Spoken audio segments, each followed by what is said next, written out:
Welcome back to another episode of Multifamily Forward, presented by Mark Taylor Residential. I'm Adam Greco, and as always, our president, Mr. John Carlson. Great to be here, Adam. Always a pleasure. We are blessed today with a special guest, and I'm looking forward to bringing him on and discussing more. But we're talking about navigating investments in the build-to-rent arena asset. We have Trevor Koskovich, president from Northmarq for investment sales. Before we bring him in, though, John, Mark Taylor, of course, we're a consulting company, property management, development organization. Why is it so important for us to understand the perspective from investors? Yeah, as part of what I'll say is just really understanding the pulse of the market. You have to understand as you're outreaching for new consulting business, as you're looking for new property management owners, you have to really understand what their investment objectives are. So in those introductory calls or through those relationships over time, you really have to get a feel and understanding of what their investment thesis is. What I mean by that is, are they looking for a value add play? Right. Are they more of an institutional group looking for a perfect macro positioned asset that will stand the test of time? Are they looking to do really a quick flip type of investment process and get out within 2 to 3 years? Are they long-term? So understanding all of those elements really would help us and our team in guiding them in terms of what they're seeking in this specific market, because we know every road, every back street. So I think that's really useful in terms of those conversations and forging ahead with that relationship. Great. And from your perspective, have we seen an elevated interest from investors and ownership groups in the BTR space? And is it a two-part question, sorry. Is it just here in Phoenix locally, or has it spread nationally? I think certainly Phoenix has been the incubator of sorts, along with parts of Texas and Florida. I really think, in the mid-2010s, you really saw a ramp up of capital investment into the development of BTR. And no question, they've been incredibly successful in this marketplace from an operational perspective. So I think the next phase of that will be seeing more of an investment type appetite for those type of products as we surge in supply and start to create more, I'll say, viable product to deliver on the disposition side. So I think good things ahead. Well, why wait? Why not bring the expert in? Let's do it. All right.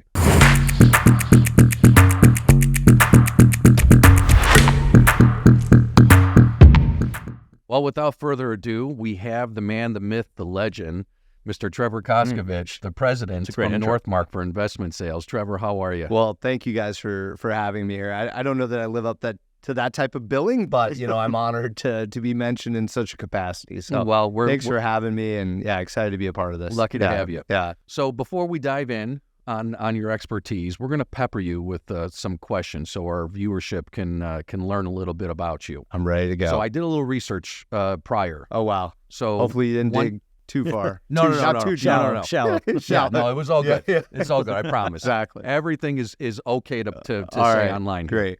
So first thing I learned, you're a licensed pilot. I am a licensed pilot. I have been flying for quite some time. I really enjoy it. It started as a hobby, then it really transcended into business travel and getting around. And I love to travel. I love to travel both professionally and personally. It's something I really enjoy.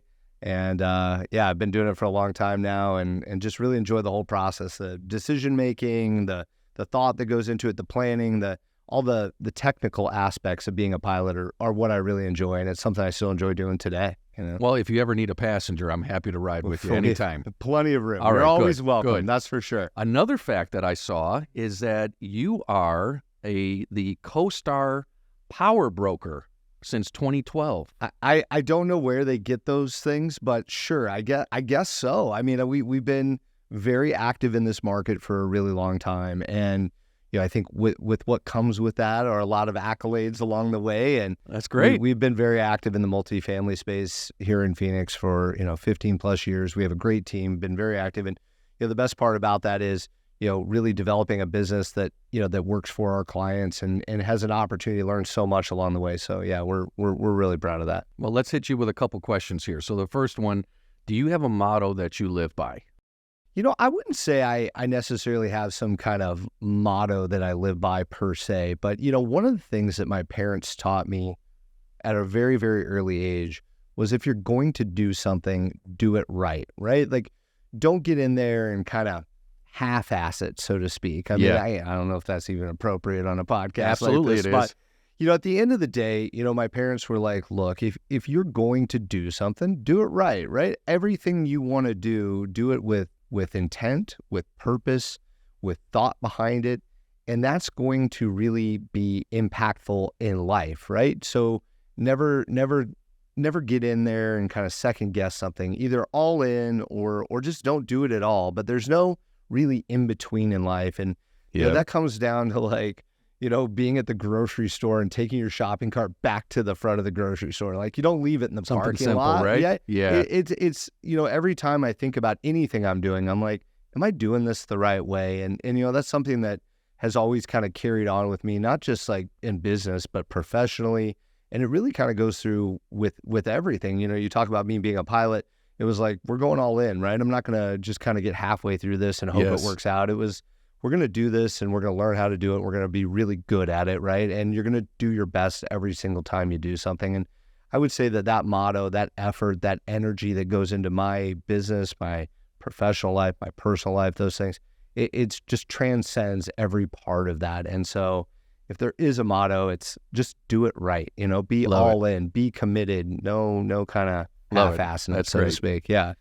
Have you had a book or movie you have seen as of recent that it just kind of hit you, inspired you, that you'd like to share? Anything as of recent? I would say, I read a lot of various different things. I'm not one of these people that focuses on one topic or another. I'm very open to that. I'm very open to watching different movies or seeing different perspectives.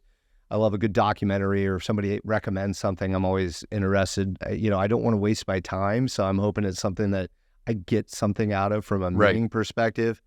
Look, my favorite book of all time is Atlas Shrugged, which has just been life-changing for me in my perspective on, the way I look at things, the way I behave, the way I look at the way your efforts go into what you're doing, and that your efforts really are your value, right? Your production is your value as a human being, and something that transcends. I mean, recently I've been reading Barbarians at the Gate, which is a really fantastic book about the RJR Nabisco LBO deal. Wow.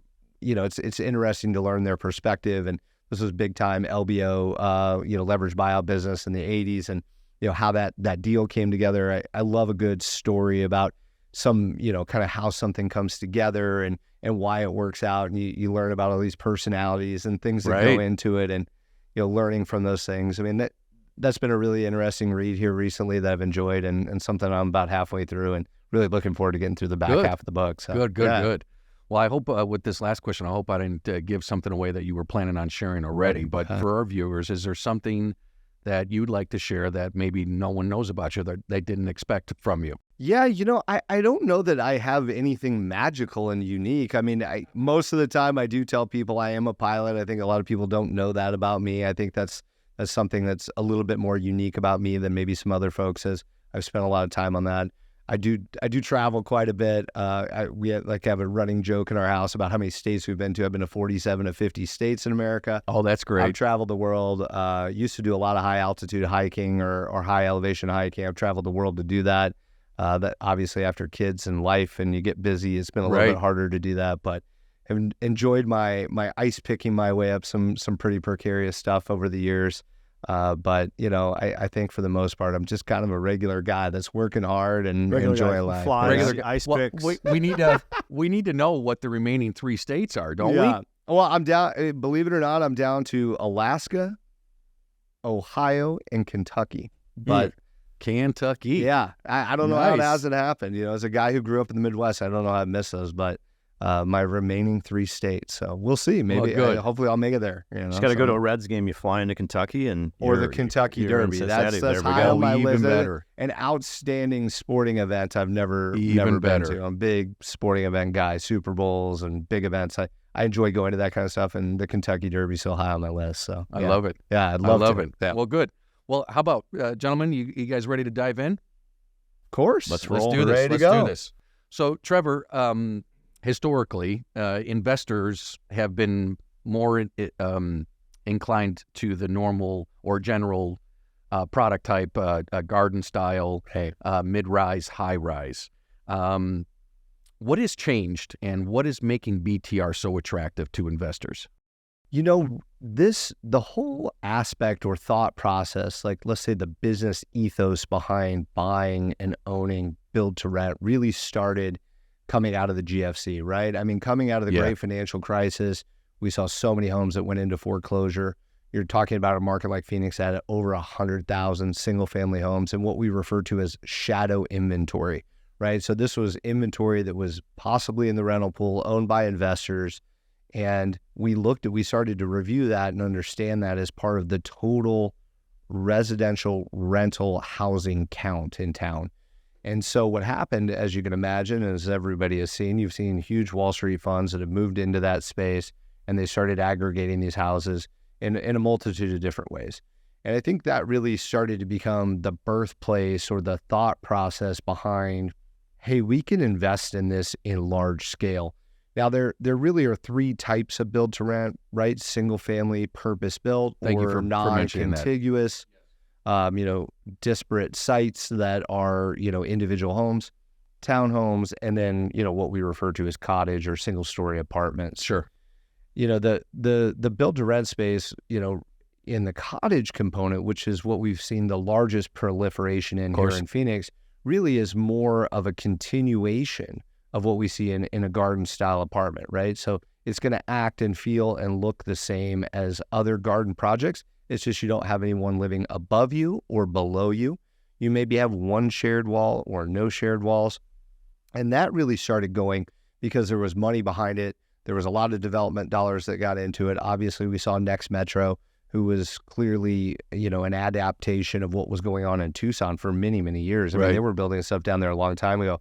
Everybody thought this was just like revolutionary when they came to Phoenix. In fact, there were folks that were doing it for a long time down there. Obviously, you saw Christopher Todd and his proliferation, which they did a fantastic job taking what was Next Metro's ideas and products and taking them to the next level, which I thought to be really fascinating from a fit and finish standpoint. And then we've seen it continue to evolve from there in the capacity of townhomes and now America's Homes for Rent, which is doing purpose-built contiguous communities. And so really what the driver behind that was this huge influx of development dollars that were raised from some of the largest funds in the U.S. that said, hey, we want to concentrate on this. We see this as an opportunity. We actually see this maybe in some capacities as a better product type operationally for the tenant, for the person, for the client that's living there. And these dollars just kind of kept rolling in. And as a ramification, we started to see the product evolve and develop into all these different capacities, which you start to see today. And so, it's been a really interesting run. It's been interesting to see people evolve. It's been interesting to see, someone who was a market leader and what they've changed from that and how they've changed and what's driving that today. So it's been a pretty interesting run. And to John's point earlier, Phoenix really in some places was the birthplace or, the original pioneer of this. We have more in this space from a standpoint of total residential rental units than anybody in any other market in the United States. So we've seen it all really develop here and proliferate across the U.S. It's just been a fantastic kind of story to watch and an interesting thing to follow in my mind. So. Well, it's a perfect segue because I'm going to ask you both the same question if you don't mind. Yeah. From your client base and our client base here, are we seeing an elevated interest from investors in the BTR space, encompassing all the different product styles within BTR? I think from an investment standpoint, everybody is now, starting to identify their niche, right? I mean, there are, I would say, a traditional apartment buyers that are not going to buy purpose-built single-family homes. I mean, that's just not their thing, right? Sure.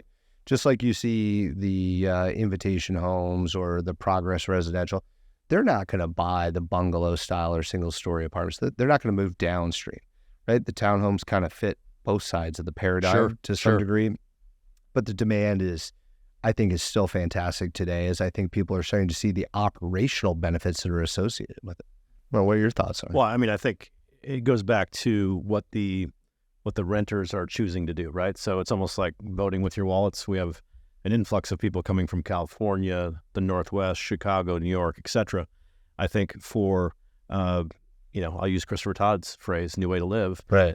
I think experience and psychology are a component of this. So when you think about a renter, the experience of living in a BTR, just say we'll pick on cottages or even go up to a BB Living 3 and 4 bedroom house with direct access garage. It's about the experience of that rental. Right. And if you think about the psychology of interest rates today, we have a Class A demographic, average household income $115,000 and change. Yep. They have the opportunity, if they have the will, to go buy a house. I think the reality is that, today there's some resistance to that from a psychology perspective. They think rates are high, which they are if you compare them over a short time window, 5 to 10 years. If you go longer tail, they're not that high, right? You go back, you start to incorporate 80s, Yes. 90s, et cetera. So I think there's a psychology component to that. I can save some money. I can live in this type of product. I want a backyard, right? I want a doggy door, and Sure. I want no one above or below me in the instance of a cottage.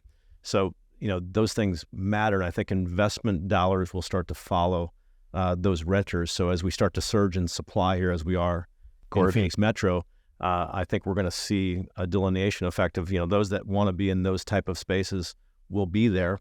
As rates come back down or there's more homes available, we know we're kind of, as Ivy Selman says, we're kind of stuck in the single family for sale part of the I'll say timeline today. It's really about what happens next with rates and what do investors do as they start to see how residents choose to live. Right. Trevor, going back to you on the same question here, with your client base and what you're seeing, do you see those investors, what is the benefit for them? You were talking about, specific business models, the traditional garden, they're not going to really be expanding into the BTR space, but for the investors that are interested, what is the benefit for them? I think from an investment standpoint, they're looking at this in a couple of capacities. I think, one of them is operations, right? I think one thing that we've noticed that's very clear is that there's a lot less turnover in these projects, right? I'm sure you guys are seeing that statistically. People have a higher propensity to move in and stay in. So what more that sticky. So it's a much more sticky product. So what that translates into is less turnover costs, less operational costs. We have seen, operationally, we have seen costs be on average from a percentage standpoint. You're operating these projects traditionally a little bit lower. Now, part of that is that the gross rent is so high relative to just a traditional garden deal, but there are benefits to the operational component. And so we saw a lot of dollars raised behind the efficiency, to John's point, of chasing the tenant, right? This is what the tenant wants. And we've seen this time and time again. If you have a brand new garden asset directly across the street from a brand new build-to-rent project, traditionally the build-to-rent stuff is outperforming both from a revenue standpoint and an OpEx standpoint. And those dollars do translate from an investment standpoint. I think it continues to be meaningful, and I think people are going to continue to see that. And that's why we continue to see money chasing this aspect or this specific segment of the market. So going down that same pathway as far as seeing a benefit on the OpEx side, as we continue to face economic headwinds, what are you seeing 3 years down the line? Well, I think the big thing today really is that the cost of home ownership versus renting, that gap is just getting wider and wider and wider. And so as a ramification of that, I think there will be people that are by necessity renters that otherwise would have qualified to be a homeowner, right? We have an all-time low in housing supply. That's partly because 80% of America is stuck in a 4% mortgage or lower, or less, right? Yeah. And so they don't really have this propensity to move. If you move, you're going to be moving into a lesser home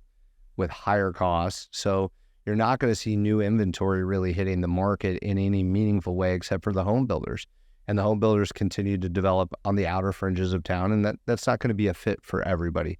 So if you want to have something that's more infill, you want to have something that feels the same way as being a homeowner and delivering that same experience, so to speak, that's what's going to continue to drive activity there. And I think that's a really important part of where this is at. And I think that difference in home ownership versus renting is going to continue to stay wide for some period of time. So for the next 2 to 3 years, I think we're going to continue to see expansion from a tenant standpoint. We do have a tremendous amount of supply here that's coming into the market. That number can vary depending on what you're using. It's somewhere between 12 and 15,000 units. At least that's kind of where we're projecting for deliveries this year. That needs to get absorbed. That will create probably a little bit of softening in the rent near term. Sure. But the embedded job market that's here, that's coming, that's impending, and those jobs Powerful. aren't even here, are really, really powerful. And I think the absorption gets sucked up by all these jobs, because a lot of these jobs, they don't live here. The people that are going to fill these jobs are actually coming from out of state or even out of the country in the cases of like Taiwan Semiconductor. So yeah, I think there's a real interesting dynamic. Phoenix, the pendulum swings pretty hard here. And that's because you oversupply and then you undersupply. And so those kind of knee jerks, which are getting better with time, will continue to prove to be opportunistic for certain people going forward. Sure. Sure. Let me add. So Please. I just think that, and Trevor alluded to this earlier, we're really in, I'll say, the start of generation 3.0 for the build to rent space. Certainly. And I think Certainly in Phoenix. Sure. And I think, the market fundamentals, overall demand exceeding supply for really 12 straight years post GFC. If you think about what that meant early on, it meant that you could be really successful as a developer and manager in the BTR space with limited amenities. You didn't have to really recreate anything. It was more supply and demand. Right. I think 3.0, and as we move through this cresting of supply over the next 3 years, I think amenities will matter. How that building, fits that potential renter. Right. Matters. Now they'll have 4 or 5 choices where 5 years ago it wasn't the case. So I think that's going to matter. Do you have a resort style pool? Do you have a fitness center? Of course. What are the interior finishes like? All of those things will factor into those decisions as renters have more choice as they move through that process. You both mentioned interest rates as far as the single family home buyer, right? And BTR is very attractive when pricing is unattainable per se for certain buyers. What do you see happening if and when those interest rates compared to rental rates, that gap just compresses? Yeah. Do you see this being an issue for that product space? I don't. I think, as John mentioned earlier, there's still a lot of people that are renting by choice, right? So it's not all necessity and it's not all choice, right? I don't think you can universally say that's a static comment. I think there are people in a market like Phoenix where we have a lot of net in-migration that are going to move here and rent out of the gate because they want to. They want to understand what it's like to live in Phoenix. These are still going to be top wage earners. These are still going to be Class A tenants from a desirability standpoint. Right. And I think those folks are going to want to come here. So that I think there's always a constant pipeline for that, even when you can afford to buy a house. Clearly these projects were filling up at breakneck speed when we had 2% interest rates. Right. Here we are with almost 8% interest rates, and they're still doing well and they're still outperforming. So I think what in my mind has happened is this product has really inserted itself into the capacity of a conversation of what lifestyle you want to live. And for certain people, whether that's millennials that maybe are starting a family or whether that's folks that are retiring and using all the equity in their house to get to a more fixed income perspective, right? It really fills so many buckets that I think the demand here just continues to proliferate. At least that's my expectations. You're not dealing with the unexpected emergencies as a normal home buyer goes through, right? That's right. No one has to be out there spraying for weeds, cutting their own lawn. You're being taken care of when you're in that BTR fully amenitized community. That's professionally managed by Mark Taylor. There we go. Oh, nice plug. Nice plug. I like it. John, do you see anything different? No, I think you can never underestimate the weight of the rates in the Fed. Right. And if you listen to, I'll say, the signal versus noise with Powell and team, I think these rates are going to hold out for a while. I don't see them racing back to the bottom anytime soon. So I think that extends, even if they flatten out through end of year 2024. I think the runway is longer than what many folks anticipate. Sure. And I think that only benefits us on the operational side and certainly developer side from a resident perspective, because I just don't see a race to buy homes. And clearly we have a supply issue because, as Trevor mentioned, people just aren't willing to get rid of that 4% interest rate, at least today. Yeah. Well, there's also a big demographic shift that's going on in America, right? We are losing a tremendous amount of people in the workforce. And, as those, unfortunately, as those things happen, you have 3% unemployment. There's 10 million unfilled jobs right now today as we're talking about this. And, as you continue to see baby boomers leaving the job market, that's going to put a lot of pressure on inflation and rates, and it's going to make it more challenging. And so as we go through this kind of demographic shift, I think, again, build to rent has a unique position in that demographic shift in America and how it really impacts inflation and rates and in our work environment in the months and years ahead. Perfect. Well, I'm going to put both of you on the spot with this question. I'm going to make you guys put your best forecast as far as the demand in the BTR space. What do you see long term for BTR, SFR, BFR, et cetera? Yeah. John, you want to go first? Sure. I think that, today versus even, I'll say, going back to 2018 or 5 years ago, it's really entrenched itself as a true sector of the business. What all I mean by that is you have high-rise, mid-rise, garden-style, traditional, and now you have BTR. Right. You can layer in the categories that Trevor mentioned. It's here to stay. And I think what we've learned, and this is not to oversimplify it, but no one's above or below you. You have backyard space. You have a doggy door for Fido. Those things matter. Yeah. And if you simply don't want to take the risk, or you want to create flexibility in your life, which I think really matters if you look at demographics, for sure with millennials, but absolutely for Gen Z. So do they want to go put a down payment down if they have it and really lock themselves into a specific location? I don't know that they do. I think those two generations specifically are really seeking experience. So you can get that with a, almost like a traditional living experience in terms of a single family rental with BTR. So I think over time, this will be sticky. I think turnover will continue to be low.